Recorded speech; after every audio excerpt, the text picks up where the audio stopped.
समुद्रस्य हिमाद्रश्चैव दक्षिणं वर्षं तद् भारतं नाम भारतीयत्र सन्तति।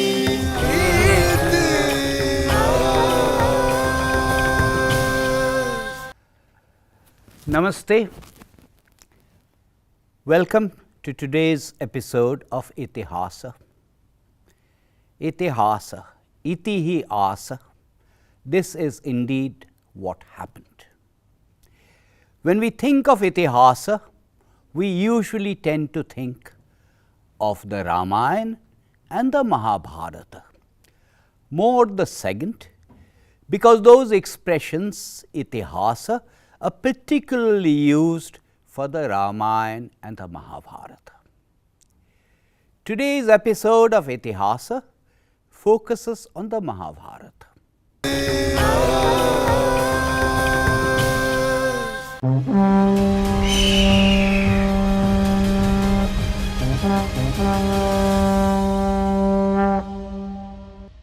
महाभारत दुनिया का सबसे बड़ा महाकाव्य, इतिहास का एनसाइक्लोपीडिया, नीतियों का भंडार, व्यवहारिक ज्ञान का समुद्र और घटनाओं का क्रमबद्ध अध्ययन।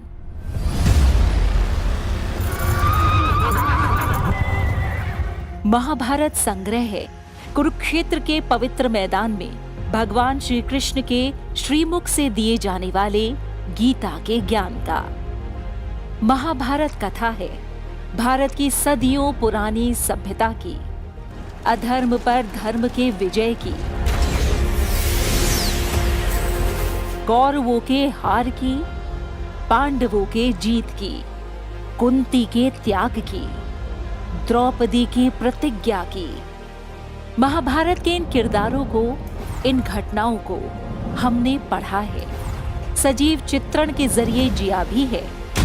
किंतु प्रश्न ये उठता है कि क्या हमने महाभारत के ज्ञान की अविरल धारा को सही मायनों में आत्मसात किया है? क्या हमने वेद व्यास की रचना के एक एक पात्र की कहानी को जाना या समझा है? जिस प्रकार ज्ञान के सागर में मंथन करने पर नई नई सभ्यताओं और विकास को जोड़ने की कड़ियां मिलती हैं, या यूं कहें कि ब्रह्मांड के रहस्यों को जानने के लिए जिन्होंने जिस भी दिशा में शोध किया उन्हें कुछ वैसा ही मिला है। महाभारत भी ऐसा ही अनंत सागर है, जहां कहानियां और घटनाओं का अभिप्राय भी शोधकर्ता और अज्ञेयता की दिशा के अनुसार आकार लेता है। महर्षि व्यास ने ऐसी ही अद्भुत कहानियों को लेकर महाभारत की रचना की, जिसे भगवान गणेश ने कलमबद्ध किया। वैदिक काल से लेकर अब तक भोजपत्र, ताड़पत्र और कागज पर लिखी गई महाभारत की पांडुलिपियां विभिन्न भाषाओं में संकलित हैं। महाभारत में न्याय, शिक्षा, चिकित्सा, दान और पाशुपत यानी अंतर्यामी की महिमा का भी विस्तृत चित्रण है। साथ ही देवता, मनुष्य आदि भिन्न भिन्न योनियों में जन्म लेने का कारण भी बताया गया है। इन सब में बड़ी बात यह है कि ये सब भी कथाओं के रूप में ही हैं। केवल 5 पद तो मांगे थे पांडु पुत्रों ने, पानीपत, सोनीपत, बागपत, तिलपत और इंद्रपत। पर जब 5 गांव देने से भी मना कर दिया धृतराष्ट्र के पुत्रों ने, तो युद्ध अवश्यम भावी हो गया था। एक ऐसा युद्ध जिसने एक वंश, एक नगर, एक राज्य, एक राजधानी, एक देश, एक संस्कृति, एक युग नहीं, पूरे भारतवर्ष को महाभारत नाम की रक्त रंजित मृत्यु और महानाश के मुख में धकेल दिया था। कौरवों पांडवों की शिक्षा परीक्षा की कहानी, कर्ण के अभिशाप की कहानी, शकुंतला दुष्यंत की कहानी, सावित्री सत्यवान की कहानी, व्याध कौशिक की कहानी, संजय विदुला की कहानी मर्म को छूने वाली है।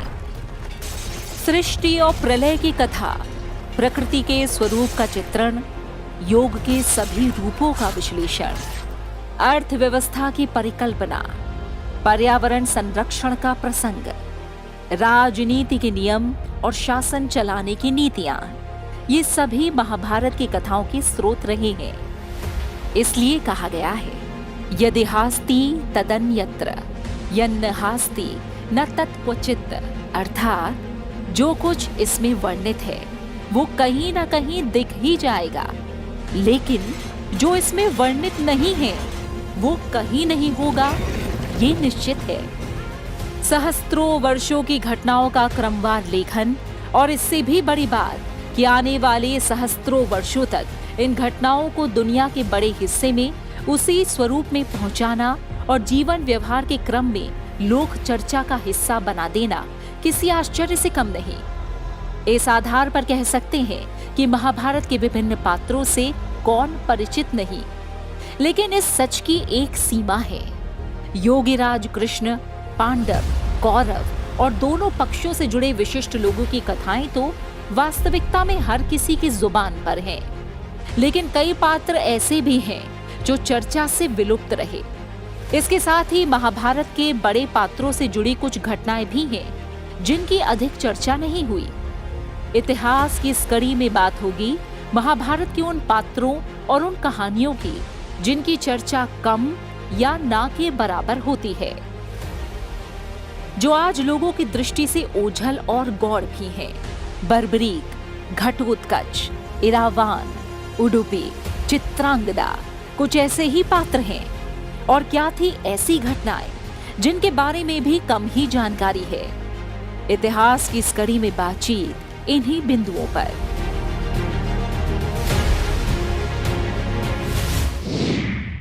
Everyone knows the story of the Mahabharata, or at least we think we know the story of the Mahabharata. But there are many unrealized facets in the Mahabharata that we don't know about.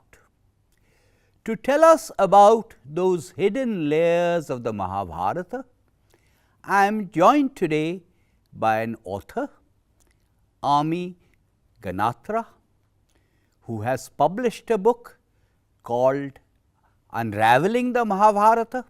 She has followed it up with another book which is called Unraveling the Ramayana. But today we will talk primarily about these hidden layers in the Mahabharata. Ami Ganatra, welcome to this episode of Itihasa. Thank you so much, Vivek ji. Namaskar to everybody. How did a management consultant and MBA get into this? Well, like an economist. Very briefly. So, Vivek ji, the journey started with my own curiosity because there's so much written and spoken and told about Mahabharata and Ramayana that in my mind there were lots of questions because the characters seemed so inconsistent. And somewhere my heart told me that our rishis were smarter than that. There clearly should have been a clearer answer to what these characters stood for, what dharma and adharma mean. So this curiosity and wanting to know the answers to these, I went back to the original text for Valmiki Ramayana and Vyas Rachit Mahabharata. That's how. So Mahabharata, of course, there are many different versions. So you relied primarily on the critical edition of the Mahabharata and the Kishori Mohan Ganguly translation. I relied on largely Gita Press because I wanted to stick to a more Indian language. Otherwise, it impacts the English that you write, right? So I stuck largely to Gita Press, the Sanskrit Hindi version, and the critical edition, where I referred the Sanskrit shlokas.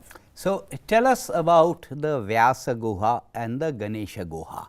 Most people know about the story of Veda Vyasa dictating to Ganesha, but I haven't met too many people who have actually visited these guhas. So where are these caves? Tell us about these caves. So there is a place called Mana, which is considered to be one of the last villages on the Indo-Tibetan border in Uttarakhand.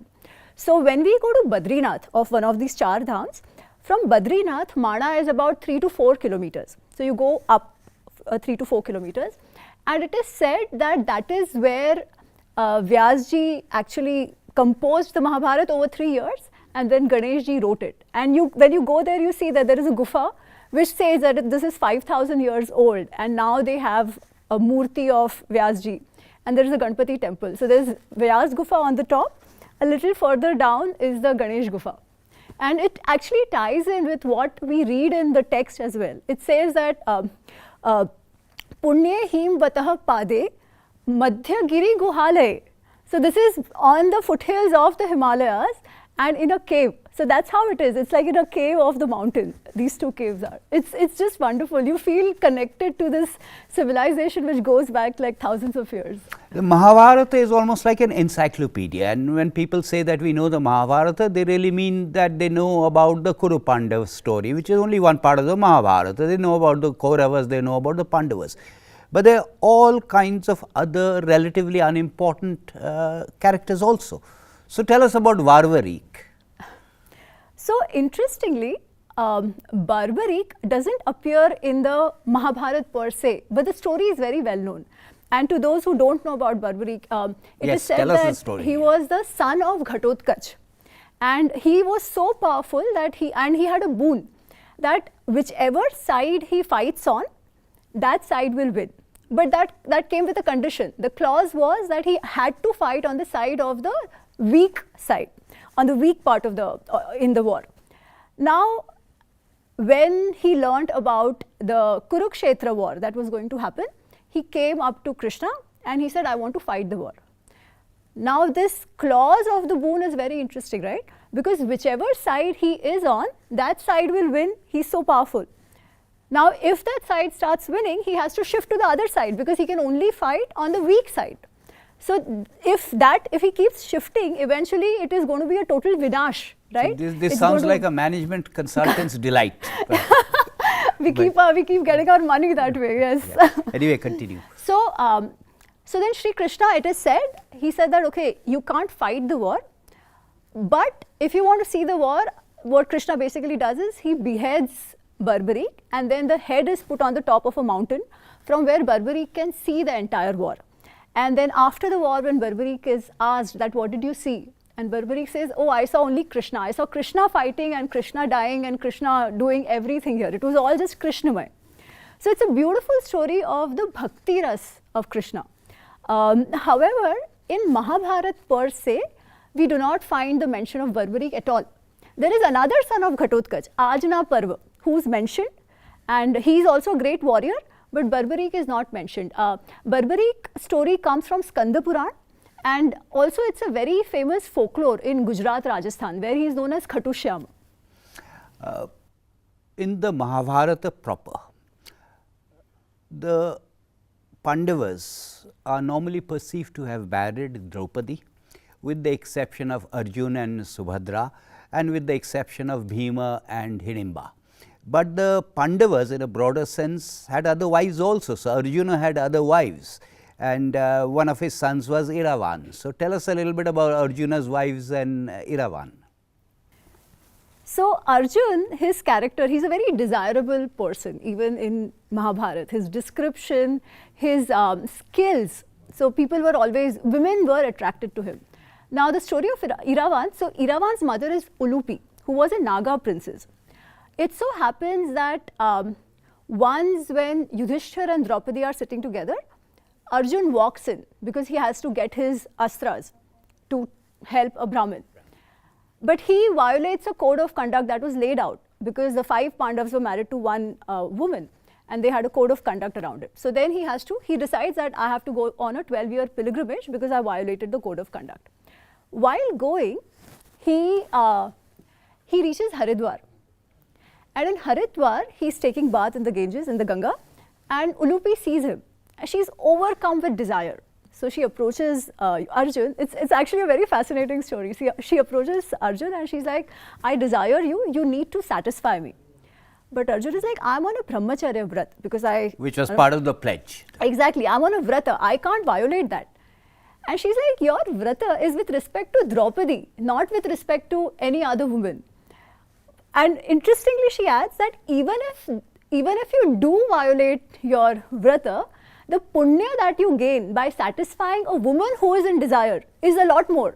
So please come with me and give me a So it's a bit like the trade-off Bhishma faced vis-a-vis Amba, but in a way, yeah. But Arjuna took a different decision. Correct. Also, Amba, it's not so much about overcoming with desire, right? It was more that she didn't have a way out. All So, right. so then Arjun agrees, and with Ulupi he has a son called Iravan. Now Iravan grows up in his mother's household, and then when he learns that the Pandavas are on Vanvas, तो तब तक वो मिले नहीं होते हैं. Iravan कभी भी अर्जुन से मिले नहीं हैं. और जब उन्हें पता चलता है कि मेरे पिताजी जो हैं वो इंद्र के महल में गए हैं ये दिव्यास्त्र लेने के लिए. So he goes there to meet his father. That's the first time Arjun and Iravan are meeting. तो उनकी बातें होती है जैसे पिता पुत्र की बातें होती है प्रेम भरी. और उस समय अर्जुन उसे बताते हैं कि कुछ वर्ष बाद एक युद्ध होने की पूरी संभावना है, तो उस समय तुम हमारा साथ देने अवश्य आना. और वही होता है. So Iravan comes. Iravan is a part of the war. He participates with his people. And he's supposed to be a horse warrior, an excellent horse warrior. ऐसे कहा जाता है कि उनके जो घोड़े थे वो हवा में उड़ते थे, ऐसा लगता है. तो and of course an excellent warrior, he defeats a lot of princes. He kills a lot of princes who came against in front of him. Then on the 8th day, what happens is that 6 princes from Gandhar, जो दुर्योधन के मामा का घर है, वहाँ के जो 6 युवराज हैं, उनसे इरावान की झपट होती है. और at one point ऐसे लगता है कि Iravan will die because the 6 of them are on him, but he still comes out. जैसे हम देखते हैं ना, like Rajnikant, he comes out and he just cuts off their limbs. So when Duryodhan sees it, he realizes that this person cannot be defeated in a normal way. So he calls Alambush, who's a Rakshasa, and Alambush then eventually kills Iravan. So Iravan is the first son of the Pandavas who gives up his life on the 8th day of the war. And Alambush, of course, brings to mind Ghatotkacha also. So very, very quickly tell us about Ghatotkacha, very quickly, because most people know about Ghatotkacha. The one thing I'd say is a lot of people think Ghatotkacha came later to fight the war because that's how they show it in the TV series. That's not the case. Ghatotkacha is there from day 1, and not just during the war. Ghatotkacha has helped the Pandavas during the Vanvas as well. Throughout the Vanvas, he's with them, like supporting them as needed. And Ghatotkacha does 2 things in the war. Of course, apart from, showing his shaurya and killing so many enemy sena.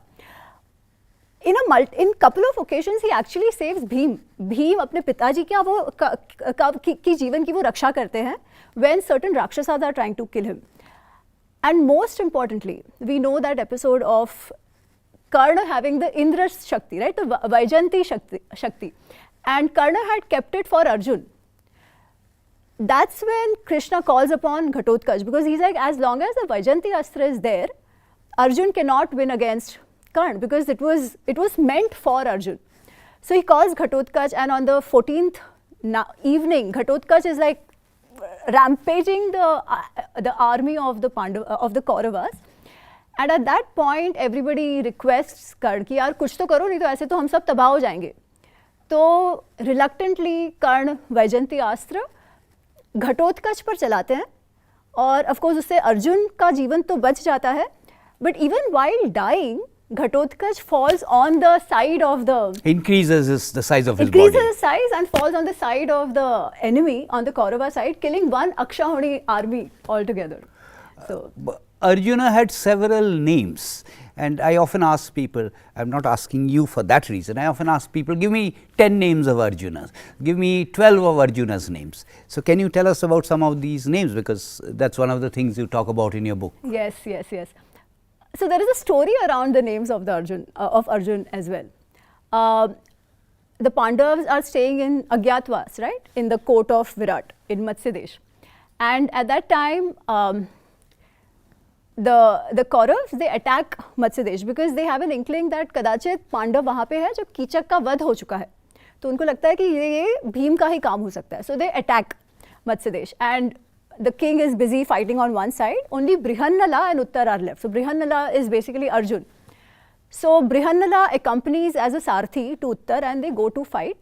Now Uttar looks at this army and he's like, oh my god, there is no way I can fight. वो भागने का प्रयत्न करता है. तो Brihannala in the form of Arjun वो उसे रोकता है और कहते हैं कि रे तुम चिंता मत करो, मैं हूँ, तुम सारथी बनो, मैं लड़ूंगा.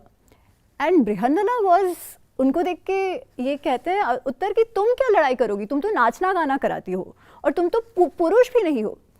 तब अर्जुन से इसकी नहीं मैं अर्जुन हूँ, And Uttar is like, ki, how do I know? You tell me 10 names of Arjun, only then I will believe you. तो तब अर्जुन अपने 10 नाम बताते हैं. तो एक तो है अर्जुन जो हम जानते हैं, फाल्गुन कहते हैं उनको क्योंकि उत्तर फाल्गुनी नक्षत्र में उनका जन्म है. जिष्णु कहते हैं क्योंकि इंद्र के पुत्र है.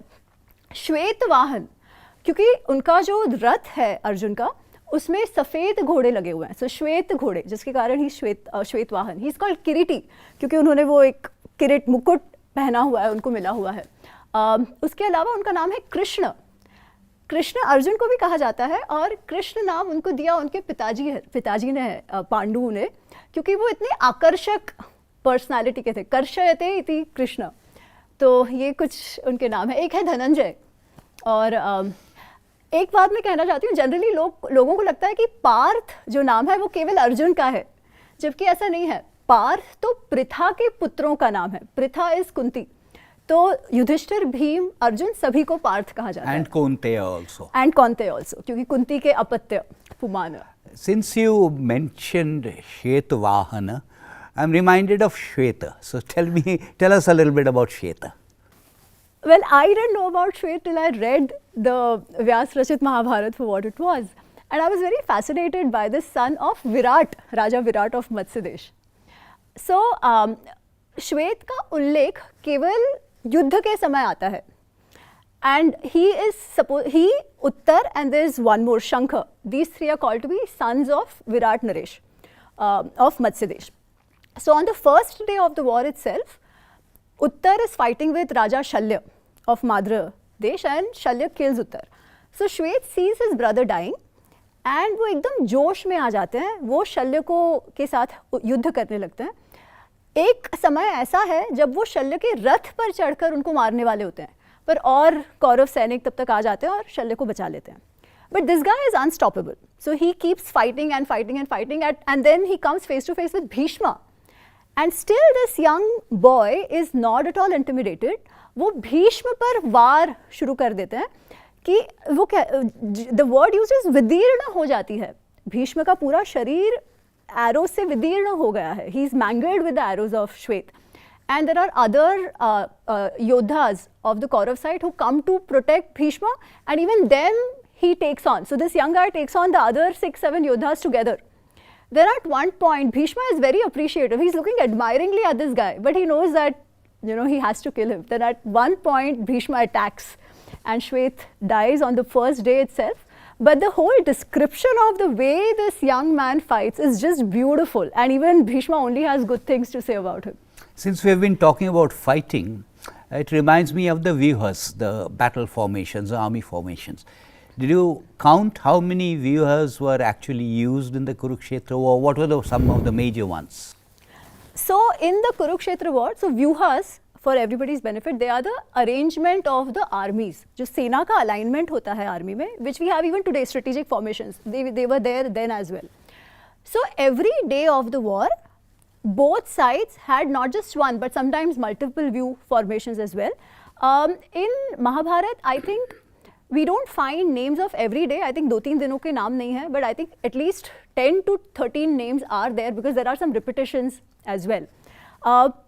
Some of the names I can think of are, there's something called as Shena view, which is the falcon-like formation. The most popular, which everybody knows of, it's the Chakra view, which is actually Dronacharya sets it up for Yudhishthir, but Abhimanyu, he knows how to enter and he cannot come out. There is Garuda view, there is Ardha Chandra view. So Ardha Chandra, you have 2 warriors leading there. Some formations are defensive, some are attacking, like there's something called as Sarvatomukhi. Sarvatomukhi, everywhere mouth. So basically you can attack from everywhere. It is an offensive position. Then there is Vajra view. So in Vajra view, it's like a diamond shaped formation, like a lightning bolt, if I may, where you have, of course, warriors every side, but you protect your king inside. So that is a defensive position. One view I find very fascinating, it's called the Chakra Shakata view. Actually, the Chakra Shakata view is formed on the day Jayadratha is eventually killed, but it is formed to save Jayadratha from Arjun, because Arjun had taken a pratigya that he will kill Jayadratha, and he had announced it. Krishna was not happy about it, but nevertheless. So the clause was Arjun had said that either I kill Jayadratha or I jump into the fire and kill myself. Now the Kauravas had a chance, right? They're like, the only thing they had to do was protect Jayadratha and everything would be taken care of. So the outermost formation is a Chakra Shakata view, which is like a wagon and wheel. That formation. Then when you go in, there was an ellipsis formed. Then within that there was a Padma view, like a lotus shaped formation which had like dense crowding of the soldiers. Within that there was a Shuchi Mukha, like a needle, mouth of a needle. And there is where Jayadratha is actually positioned. Still Arjun breaks through all that and kills Jayadratha. So we've been talking about Vyuhas, but the Mahabharata also describes other places which are not directly related to the Kurukshetra war. For example, Dwarka. So tell us a little bit about the fortifications of Dwarka, because just as the Ramayana describes Ayodhya, the Mahabharata has a description of the fortifications, specifically the fortifications of Dwarka. So tell us about those. Again, I'll just give a bit of the context why this comes, right? Why Dwarka? So when the Dyuta Krida happens and the whole episode of Vastraharan and all that happens, that time Krishna is not there. Yeah, and everybody wonders where Krishna is. Why wasn't he present in such an important occasion? But eventually the Vanvas happens, and when the Pandavas are in Dvaityavana, that time Krishna comes to meet them and he is all shocked that अरे क्या हो गया, मैं नहीं था कुछ दिन तो क्या हो गया यहाँ पर. और तब युधिष्ठिर पूछते हैं कि आप कहाँ थे. So then Krishna explains that Shalva, because Krishna had killed Shishupal during the Rajsuya Yagna, and Shishupal and Shalva were very good friends. So Shalva then attacks Dwarka. And then that's when Krishna describes how they fortified Dwarka. And of course there are soldiers posted everywhere, internal to Dwarka, external to Dwarka. En route to Dwarka, they put iron nails and all these things that people couldn't come in, thorns. So if they come in with horses or something like that, the horses would, or even the Sena, they can't walk. Now Dwarka was like a dvipa, right? So there were boat services, Nauka services. Those were stopped. The bridges coming to Dwarka were cut off. Within the city, they dug underground tunnels. Like we have underground shelters today, there were underground shelters even then for safety when the army attacks. Some interesting policies that I found was that across Dwarka, जो हम कहते हैं ना कि दारूबंदी, तो दारूबंदी कर दी थी पूरे द्वारका में कि युद्ध के दौरान. And what was even more interesting is that all the natta natya, जो actors, performers होते हैं, they were asked to leave the city. None of these fine arts, performing arts wala artists were allowed to stay in, because many a times they come in as spies. So they were all asked to leave the city. And then all the soldiers that were recruited, they were given वेतन beforehand. पहले ही उनको वेतन दे दिया था, ताकि उनको ये ना लगे कि हमारे परिवार का क्या होगा, तो उनको पहले ही वेतन भी दे दिया था. तो इस तरीके से कुछ डिस्क्रिप्शन आता है द्वारका के फोर्टिफिकेशन का. Ami Ganatra, thank you very much for joining us today. We could have gone on and on with something like the Mahabharata, but thank you for telling us some things about the Mahabharata that many people are not aware of. Thank you so much. In the next episode of Itihasa, we will be joined by Chamu Krishna Shastri. I will be in conversation with him about Sanskrita, its historical importance, its importance today, and also we will talk about Matri Bhasha, the mother tongue. Sanskrit भाषा सरला अस्ति, संभाषणयोग्या अस्ति. सर्वाः भारतीय भाषाः अपि सरलाः. सर्वाः भारतीय भाषाः केवलं भाषाः न, भारतस्य जीवन दर्शनम् अस्ति.